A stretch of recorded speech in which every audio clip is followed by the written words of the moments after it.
अस्सलामुअलैकुम। Cook with Huma रज़ी में हम आपको खुशामदीद कहते हैं। आज हम आपके लिए लेकर आए हैं एक दाल की रेसिपी। जी, आज हम बनाने जा रहे हैं दाल मसालेदार। इसके लिए हमें जिन चीज़ों की ज़रूरत है आइए देखते हैं।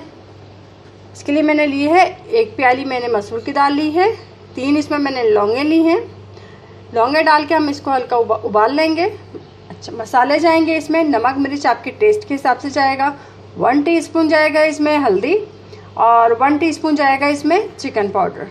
चिकन पाउडर डालना चाहें तो डाल लीजिए, ऑप्शनल है, नहीं डालना चाह रहे तो ना डालें, लेकिन इससे एक ही तरह फ्लेवर अच्छा बन जाता है और बच्चे शौक से खा लेते हैं, वरना बच्चों को दाल खिलाना मुश्किल हो जाता है ना। अच्छा, इसमें 1 टमाटर जाएगा, थोड़ा छोटे साइज़ का है, और 4 मैंने इसमें हरी मिर्चें ली हैं। 1 मैंने छोटी प्याज ली है। अदरक का 1 छोटा टुकड़ा जाएगा। अच्छा जी, इसमें पिसा हुआ धनिया जाएगा 1 टीस्पून, और तेल इसमें जाएगा तकरीबन 3 से 4 खाने के चम्मच। तो ये थी हमारी टोटल चीज़ें। अब देखते हैं हम इसको तैयार कैसे करना है। ये देखिए, मैंने अपनी ये दाल उबलने के लिए रख दी थी, थोड़ा सा टाइम बचाने के लिए। ठीक है, दाल में उबाल आ गया, कुछ भी इसमें नहीं डाला है। ठीक है, अगर मैं आपको दिखा सकूं।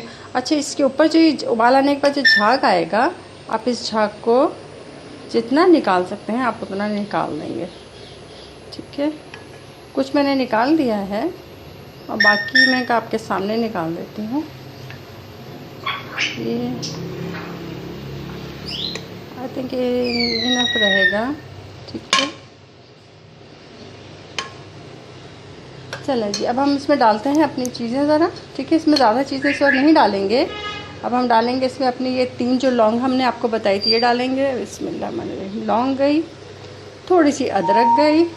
ठीक है, ये गई हमारी हल्दी। ठीक है, ये हमने शामिल किया इसको। अब हम इसको पकने के लिए रख देंगे जब तक कि ये थोड़ी गल नहीं जाएगी। ठीक है ना। अब जैसे ये गलती है तो फिर हम आपको इसका अगला स्टेप दिखाते हैं कि इसका मसाला कैसे तैयार करना है और कैसे शामिल करना है। चलें जी, ये देखिए हमारी दाल गल चुकी है। ठीक है, अब ये टाइम है कि हम इसको करेंगे, फेंटेंगे थोड़ा सा। ठीक है, ताकि जो दाल का दाना है वो घुल जाए इसमें और एक अच्छी सी फाइन सी इसकी शक्ल निकल के आ जाए। सही है, अगर आपको नज़र आए तो। ये देखिए, चलें जी, अभी हम इसको ज़रा घोटते हैं और फिर आपको दिखाते हैं जी। ये देखिए, दाल फेंटने के बाद हमारी दाल बिल्कुल तैयार हो गई है। कितना फ़ाइन पेस्ट बना है इसका। ठीक है ना, बहुत ज़्यादा घुट के ये बिल्कुल हलीम की तरह भी नहीं हुई है। बीच में इसको कुछ दाने हमें रखने हैं ताकि पता चले जी हम दाल ही खा रहे हैं, ये ना लगे कि जी दाल का सूप पिया जा रहा है। सही, चलें जी, ये हमारा हो गया। अब हम इसके मसाले की तैयारी करते हैं और फिर आपको इसका अगला स्टेप दिखाते हैं। तेल गरम होने के लिए हमने रखा, वो गरम हो गया। अब हम अपने बघार की तैयारी कर रहे हैं। जो इसका मसाला बनाएंगे हम, इसमें हम डालेंगे 2 अदद लौंग। ठीक है, 3 इसमें साबित मिर्चें चली गई। ठीक है, हल्का सा इसको भगार करेंगे, बल्कि प्याज के साथ ही भुन जाएगी वो। डालेंगे इसमें प्याज। लौंग की कदर तेज खुशबू आनी शुरू हो गई है भगार के साथ ही। अब हम अपने प्याज को यहाँ पे करेंगे, थोड़ा सा फ्राई करेंगे और फिर आपको इसका अगला स्टेप दिखाते हैं थोड़ी फ्राई हो जाए तो। चलें जी, देखिए हमारी प्याज गोल्डन होने के करीब आ चुकी है। हमने इसको ज़्यादा कलर नहीं देना है, इतना ही गोल्डन रखना था इसको। अभी टाइम है कि हम इसमें डालेंगे अपनी 1/2 टीस्पून हल्दी, ताकि हल्दी को थोड़ा सा भगार इसमें बने और हल्दी की खुशबू इसमें निकल आए। ठीक है, ज़्यादा इसको नहीं पकाएंगे इसमें डाल के, सिर्फ इतना कि हल्दी का कच्चापन जो है वो तेल के साथ फ्राई होके एक अच्छा सा अरोमा दे दे। मसालों को थोड़ा सा आगे पीछे करके आप लोग डाल के देखें तो उसका अच्छे रिज़ल्ट आते हैं। अच्छा, अब टाइम है कि हम डालेंगे इसमें अपने टमाटर, हरी मिर्चें और थोड़ी सी अदरक हमने शामिल की है। अब डालेंगे हम थोड़ा सा पानी। इतनी अच्छी तबीयत भी ठीक नहीं है तो ज़रा थोड़ा सा प्रॉब्लम आ रहा है बोलने में भी और करने में भी। ठीक है, बना हुआ। अब डालेंगे हम अपना इसमें चिकन पाउडर, जो आपको बताया था, ऑप्शनल है, डालना चाहें तो डाल लीजिए। ये हरी पिसी मिर्चें, नमक दिया अकॉर्डिंग टू टेस्ट। अच्छा, और मैंने इसमें हाफ़ टी स्पून के करीब टाटरी शामिल की है। अगर आप डालना चाह रहे हैं तो डाल लीजिए। तो मुझे तो बेसिकली दालों में हल्की सी खटास पसंद है, तो फिर मैं डाल देती हूँ। और अगर आप ना डालना चाहें तो ना, जितनी आपको खटास पसंद है आप उतना डालिए। ठीक है, थोड़ा सा पानी और शामिल करेंगे, जाएगा हमारा पिसा हुआ ज़ीरा।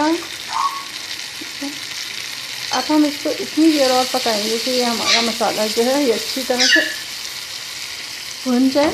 ठीक है, टमाटर इसमें गल जाए।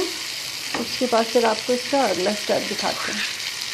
ये देखिए हमारा मसाला तैयार हो चुका है। ठीक है ना, तेल अलग होना शुरू हो चुका है। अब हम अपना इसका अगला स्टेप करते हैं और फिर आपको दिखाते हैं। देखिए, अब हमने अपनी दाल रखी वापस चूल्हे पे। ये देखिए, मैं आपको इसकी शक्ल दिखा दूँ। ये इस तरह से घुटने के बाद इसमें दाना भी अभी शामिल है। ठीक है, पूरा हमने इसको घोटा नहीं है, हल्का सा घोटा है। ठीक है, अब हम शामिल करेंगे इसमें अपना ये जो मसाला हमने बनाया है, इसको हम डालते हैं। ठीक है, कोशिश करती हूँ बल्कि डालते हुए चला गया। ठीक है, करेंगे इसको मिक्स। अच्छा, अब इस स्टेज पे आप इसका नमक मिर्च चख लेंगे कि नमक मिर्च आपका सही है कि नहीं है। ठीक है ना, और अगर आपको लगता है कि आपकी मिर्चें इसमें कम हो गई हैं तो कोई मसला नहीं है, लाल मिर्च नहीं डाल सकते आप। इसमें लाल मिर्चों का भगार कर सकते हैं, कुटी हुई मिर्चें ले लें, उसका भगार कर दीजिए। चलिए जी, ये हमारा हुआ। अब हम इसको रखते हैं दम पे और फिर आपको इसको डिश आउट करके दिखाते हैं। हमारी आज की दाल तैयार हो चुकी है। ये थी हमारी आज की मसालेदार दाल। उम्मीद है आपको हमारी आज की रेसिपी पसंद आएगी। अगर आपको हमारी रेसिपीज़ पसंद आ रही हैं तो please like, subscribe and share ज़रूर कीजिएगा। अगर आप कुछ और सीखना चाहते हैं तो भी हमें कमेंट्स बॉक्स में लिख के बताइए। हमारी कोशिश होगी कि हम आपके लिए आसान और अच्छी रेसिपीज़ लेकर आएँ। तो अपनी आज की इस रेसिपी के साथ हम आपसे कुक विद हुमा रज़ी से इजाज़त चाहेंगे। फिर मिलेंगे किसी और नई रेसिपी के साथ। तब तक के लिए अल्लाह हाफिज़।